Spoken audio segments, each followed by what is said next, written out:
Hey, I'm Will. I'm Kyle. And today we're going to be talking about decorative fish versus utilitarian fish. So the first thing I want to talk about is what are these two things? Yeah, so let's start off with some decorative fish. That's what most people are probably familiar with.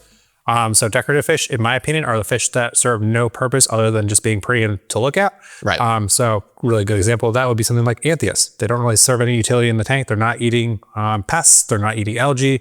They're just there to look pretty and swim at the top of your tank. And they are pretty, that's for sure. They're really nice, but they don't really serve any purpose. Sometimes they even do bad. A lot of really decorative fish eat coral, eat your inverts. So you definitely want to avoid some of them if those are things that you're interested in. But what's a utilitarian fish? Because in my mind, sometimes I picture utility fish as just kind of a plain, ugly or drab fish. Yeah, that's a fair amount of them. So utilitarian fish, in my opinion, are going to be those fish that serve a very special purpose in the tank. They're added for a very specific reason. So if you have an Aptasia outbreak, you're probably adding a utilitarian fish like an Aptasia eating filefish.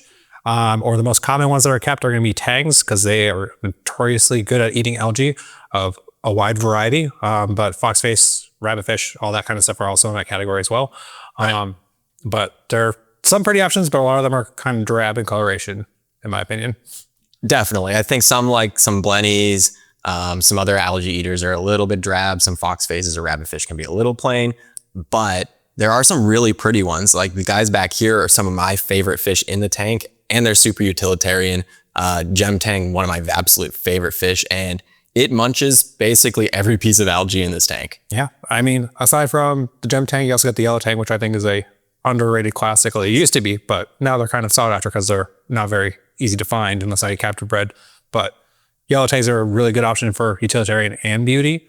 But some other utilitarian fish that we got in the tank would be like the zebra tang that's hiding behind your shoulder. Yeah. Also got an Achilles tang, but that's more of like a super active swimmer, not really great at munching algae in my experience. They're kind of just swimming in the power head, but they still eat a little bit of algae for you. Definitely. I think some that maybe you wouldn't initially think of as utilitarian fish, but some of my favorite utilitarian fish are like wrasses and damsels. So the wrasses in here actually do a really good job of eating any kind of flatworms, any kind of really pests, any bugs. They do also eat basically every copepod and amphipod in the tank. Yeah. But they do a really good job of cleaning up any of the flatworms because these acros do sometimes have some flatworms on them. But anytime I baste them off, they go straight for them. It's pretty crazy. Yeah, I love wrasses. They're like one of my favorite genuses or families of fish that we keep in reef tanks. But a lot of utilitarian ones in that category, as long as you're not doing flash or fairy wrasses. Right. But 6-line wrasses are also like a really popular option for just parasite, coral parasite control. But they are a little bit aggressive. They can be somewhat bullyish along with mystery wrasses, but they're very pretty in my opinion. So yeah, I actually think like a good alternative to a 6-line is actually the 4-line wrasse. Yeah. Pretty funny. They look almost exactly the same. You literally just count the stripes on them to figure out which one they are is the easiest way. But 4-lines are a lot less aggressive, I found. And they do great in smaller tanks because they don't get quite as big as something like a Melanaris or like a China wrasse back here. We have some chorus wrasses. They get huge. They're really aggressive. And PSA, they're jumpers. They're totally jumpers. You need a lid. These guys hit the lid all the time. Yeah, I've heard it before when I've been watching the tank. But yeah. That's a fish jumping. Yes, absolutely. But what about some decorative fish? Because we mentioned Anthias, but there's a ton of them, right? Tons of decorative fish. I mean, you can pretty much go to any fish store and you're going to find lines and lines and lines of decorative fish. Right. So we've already touched on Anthias. I did kind of hint at wrasses. Those fairy and flash wrasses are very popular decorative fish. A couple of my favorites out of that category, realm would be the McOscar's flasher wrasse, probably one of the most popular flasher wrasses. But I also, for fairy wrasses, love the Bruneus fairy wrasse. It's a black wrasse, but when it's displaying electric blue lines throughout the fish, yeah, absolutely stunning. I love those subtle fish that really display their colors when they're flashing or doing something to interact. It's really, really cool. And something that a lot of people don't even really think about that is totally not a utilitarian fish, but definitely the most common fish ever kept is clownfish. They don't really do much in your tank other than look absolutely adorable, but they don't do much. They'll clean one very specific spot. Exactly. They'll clean one spot and they'll feed your anemones if you have them. Yeah. And I don't think they do it intentionally. They're just trying to store the food for later. Yeah, it's probably for them. They're greedy. Little greedy. They like a lot of food. Yeah, but they absolutely they add a lot of spark to the tank. And that's the main focus of decorative fish, right? Is to add some life, some spark. A lot of the utilitarian fish, even tangs, they kind of hang out near the rocks. They're swimming more hidden, more protective. Whereas something like an Anthias, you can see these guys are just swimming out in the open. They're always out. Most of the more decorative fish are always out and about, like clownfish as well. There are some reclusive ones that are like hidden gems. Basses are a really good example. Yes, absolutely. Another one of my favorite groups of fish, especially the candy basslet. I used to have a pair. They're absolutely stunning, but they were always in the rockwork in a cave, so you could never just walk up to the tank and see them. You had to use your eye, look for them, and I think that's a lot of fun when having a reef tank is when you have to look for the fish too. Absolutely. Yeah, my favorite fish are the ones that kind of hide. Things like man-eater dragonets, also mostly a decorative fish, unless you consider amphipods a pest. Yeah, copepods and amphipods definitely not a pest. So no, I'm not worried. No, they're more of a decorative fish, and same with some other some more reclusive fish, or can be decorative, but for the most part they're more utilitarian. Things like Blennies. Actually, something I learned pretty recently, Molly Miller Blennies, for example, they do a really good job of eating Aperture sometimes, especially the captive bred ones. Yes, and algae too. And algae, and same thing with the Filefish. This guy munches on any Aperture that pops up in this tank, but he's always hidden. They're very, very reclusive fish. He's hard at work. That's all we gotta say. Exactly. That's why you don't see him as often. Yeah, another group I would say that could be hit or miss as far as like utilitarian versus just decorative, angelfish. So angelfish are grazers. If you don't like a lot of sponges in your tanks, if you feel like you have a lot of sponge work, sponge growth, angelfish are notorious for being sponge eaters, especially if you're looking at like regal angels, a lot of the dwarf angels that are a little bit more finicky, they eat a lot of sponge as part of their natural diet. And they're also grazing the rocks. They're eating some algae, but a lot of them are super, super pretty. Some of the most popular, most expensive fish are actually from that group. Yes. So you got things like the personatus angelfish that are, some great. Yep. Also some of the most expensive fish, which is crazy. Definitely. Regal angels are really popular as far as like just absolutely hands down gorgeous.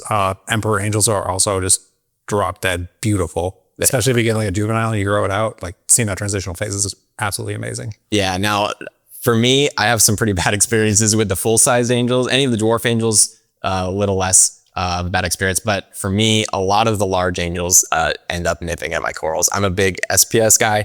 The angel in here nips at the tips of all these acros all the time. Thankfully, they grow fast enough to not really be affected.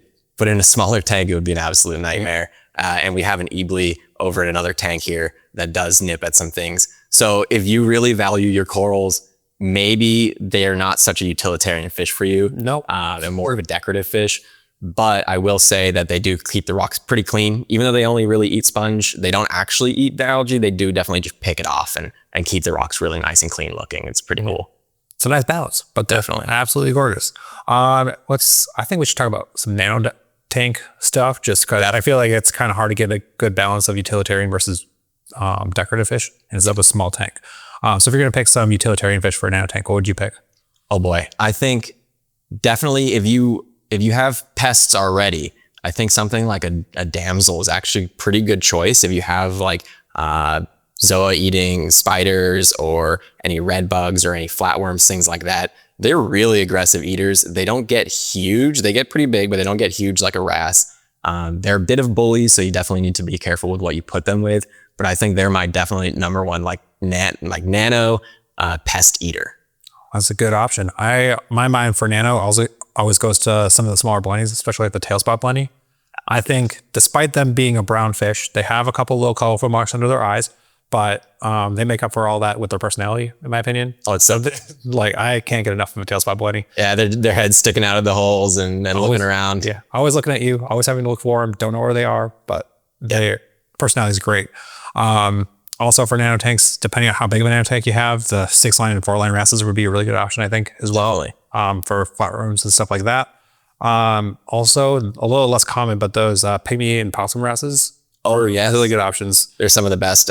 In my opinion, they're really some of the best like flatworm eaters. They get into the cracks because they have the long beak. They're really super small. Yeah. And then I was also thinking Hector's gobies and rainford gobies. Okay. They eat algae as well, in my experience. Oh, really? It's just you can't have a ton of it because they're not super efficient like a tang is. Right. But if you get them in there before it happens, it's usually, they're pretty good at keeping it at bay. I've definitely seen them grazing, but I didn't realize they really go at it. That's pretty cool. Yeah, they like hair algae. But I always recommend going captive bred on those because they are a little bit more tricky to adapt to captive life if you get a wild caught specimen, especially for such a small fish. It's hard to get small foods that will be enticing to them unless you have a lot of copepods. Right. So, definitely. Nice little balance there.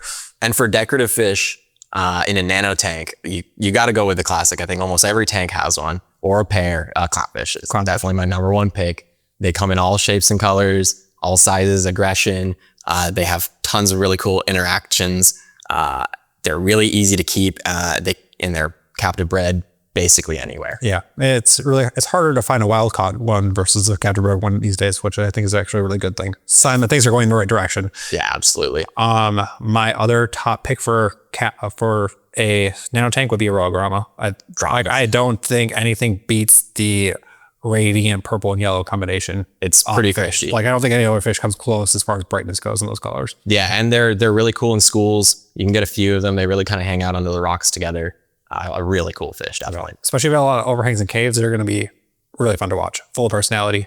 Also, if you can get them on camera yawning, that's like my favorite thing to see. Oh, it's adorable. Yeah. So much personality in some of these fish. Nano or large, doesn't really matter.